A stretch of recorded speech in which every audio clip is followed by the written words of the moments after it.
यह कहानी उस समय की है जब भगवान गौतम बुद्ध पूरे भारत में अपनी शिक्षाओं का प्रचार कर रहे थे। बुद्ध की शिक्षाएं केवल आध्यात्मिकता तक सीमित नहीं थी, बल्कि वे समाज में फैली हुई कुरीतियों और जातिगत भेदभाव को भी चुनौती देती थी। वे उस समय के समाज में फैली अंधविश्वासों और जातीय असमानता के खिलाफ आवाज उठा रहे थे। इसी संदर्भ में एक घटना का वर्णन मिलता है जब बुद्ध वैशाली नगरी में यात्रा कर रहे थे। वैशाली नगरी उस समय एक प्रमुख केंद्र थी, जहां व्यापार, संस्कृति और धर्म का अद्वितीय संगम देखने को मिलता था। वहां की जनता भगवान बुद्ध के आगमन की प्रतीक्षा कर रही थी। बुद्ध अपनी शांति और करुणा के लिए प्रसिद्ध थे, और उनके द्वारा दी गई शिक्षाएं समाज को नया दृष्टिकोण प्रदान करती थी। जैसे ही बुद्ध वैशाली के निकट पहुंचे, उनके साथ कुछ शिष्य और अनुयायी भी थे।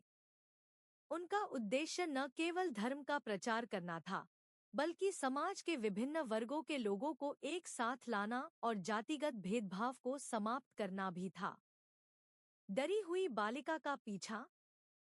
जब बुद्ध और उनके शिष्य वैशाली के प्रमुख मार्ग से गुजर रहे थे, तभी उन्होंने देखा कि एक युवा बालिका भयभीत होकर भाग रही थी। उसके पीछे कुछ सैनिक थे, जो उसे पकड़ने की कोशिश कर रहे थे। वह बालिका बहुत डरी हुई लग रही थी और उसके चेहरे पर थकावट और प्यास की स्पष्ट झलक दिखाई दे रही थी। यह दृश्य देखकर बुद्ध ने अपना ध्यान उस ओर केंद्रित किया। उस समय बुद्ध का स्वभाव करुणा और प्रेम से परिपूर्ण था, और वे हर प्राणी के दुख को समझने का प्रयास करते थे। बुद्ध ने देखा कि वह बालिका अब एक कुएं के पास खड़ी हो गई है। उसकी सांसें तेज हो रही थी, और वह अत्यंत प्यास से व्याकुल थी। ऐसा प्रतीत हो रहा था कि अब उसके पास और कोई रास्ता नहीं बचा है। बुद्ध का बालिका को पानी पिलाने का आग्रह। इस स्थिति को देखकर बुद्ध ने उस बालिका को अपने पास बुलाया।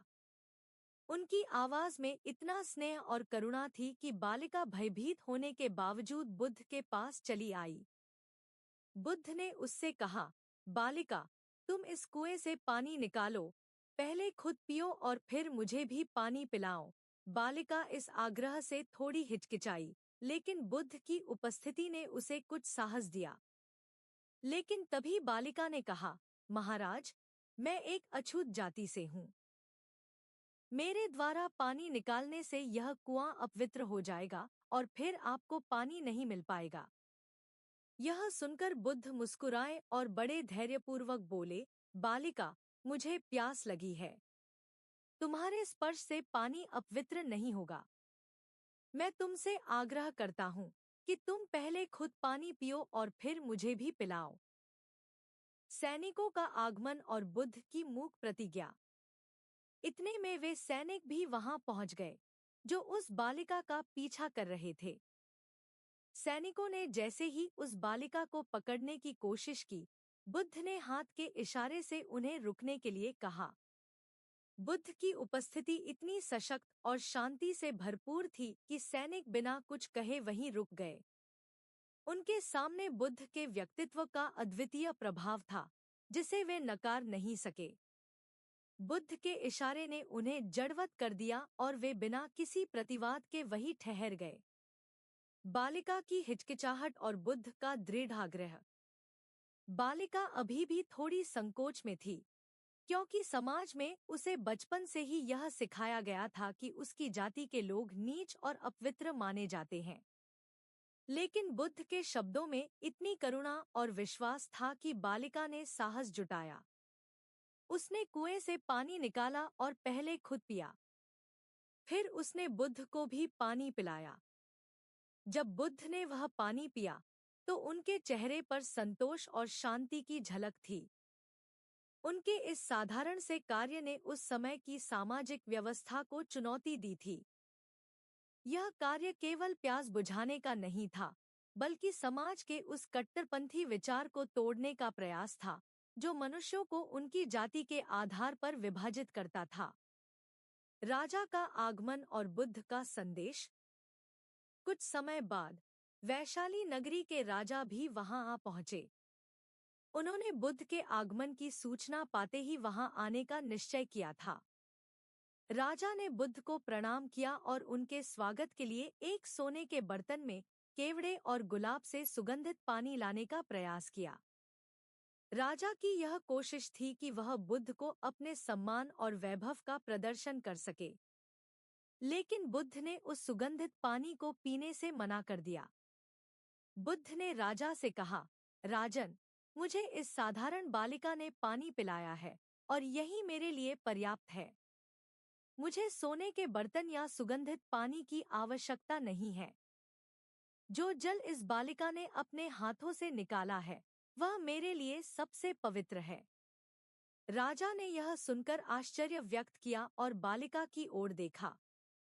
तभी बुद्ध ने राजा से कहा, राजन, मैं चाहता हूँ कि आप मेरे इन शब्दों को हमेशा याद रखें। किसी मनुष्य की पहचान उसके धर्म या जाति से नहीं होती, बल्कि उसके स्वभाव और अच्छे कर्मों से होती है। बुद्ध के इस वाक्य ने वहां उपस्थित सभी लोगों को गहरे विचार में डाल दिया। उस समय समाज में जाति व्यवस्था इतनी गहरी जड़ें जमा चुकी थी कि लोग इसे एक अटल सत्य मानते थे। लेकिन बुद्ध का यह संदेश था कि मानवता और करुणा किसी जाति या वर्ग से परे होती है। बालिका की कहानी और बुद्ध की करुणा। बुद्ध ने बालिका से पूछा, तुम्हारा भय क्या है और तुम इन सैनिकों से क्यों भाग रही हो? बालिका ने कांपते हुए उत्तर दिया, महाराज, मैं एक अछूत जाति की लड़की हूँ। कुछ दिन पहले मुझे संयोगवश राजा के दरबार में गाने का अवसर मिला था। मैंने गाया और मेरा गीत राजा को इतना पसंद आया कि उन्होंने मुझे अपनी गले की माला पुरस्कार स्वरूप दी। लेकिन जब उन्हें यह बताया गया कि मैं एक अछूत जाति की हूँ, तो राजा ने अपनी माला वापस ले ली और अपने सैनिकों से कहा कि मुझे जेल में डाल दिया जाए। मैं किसी तरह से सैनिकों से बचकर यहाँ तक पहुँची और अब आप मुझे मिल गए। यह सुनकर बुद्ध ने गंभीरता से राजा की ओर देखा और कहा, राजन, तुमने जिस बालिका के गीत का आनंद लिया, जिसे तुमने पुरस्कार दिया, वही बालिका अब तुम्हारे लिए अछूत कैसे हो गई? यदि उसके गीत ने तुम्हारे हृदय को छुआ, तो उसकी जाति क्या मायने रखती है? और यदि तुमने उसे दंड देने का आदेश दिया है, तो अछूत होने का परिचय कौन दे रहा है, यह बालिका या तुम? राजा की शर्मिंदगी और बुद्ध की शिक्षाएं। राजा बुद्ध की बात सुनकर शर्मिंदा हो गए। उन्हें यह एहसास हुआ कि उन्होंने अपने पूर्वाग्रहों के कारण एक निर्दोष बालिका के साथ अन्याय किया है। उन्होंने तुरंत अपने सैनिकों को आदेश दिया कि बालिका को कोई नुकसान न पहुंचे। राजा ने बुद्ध से क्षमा मांगते हुए कहा, महाराज, मैंने अज्ञानता में यह कार्य किया है। मुझे आपकी शिक्षाओं से अब यह समझ में आया है कि मनुष्य की पहचान उसके कर्मों से होती है, न कि उसकी जाति से। बुद्ध ने राजा को क्षमा किया और कहा, राजन, सच्चा ज्ञान वही है जो हमें अपने भीतर के अज्ञान को समाप्त करने में मदद करे।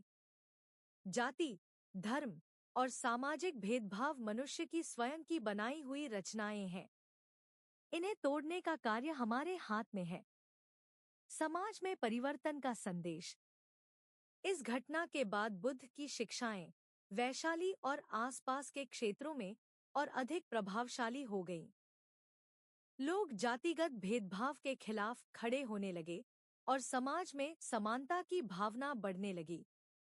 बुद्ध का संदेश साफ था, मनुष्य की असली पहचान उसके आचरण, करुणा और दया से होती है, न कि उसकी जाति या धर्म से। निष्कर्ष। इस कहानी से हमें यह महत्वपूर्ण सीख मिलती है कि मानवता, करुणा और प्रेम जाति या वर्ग से ऊपर होते हैं।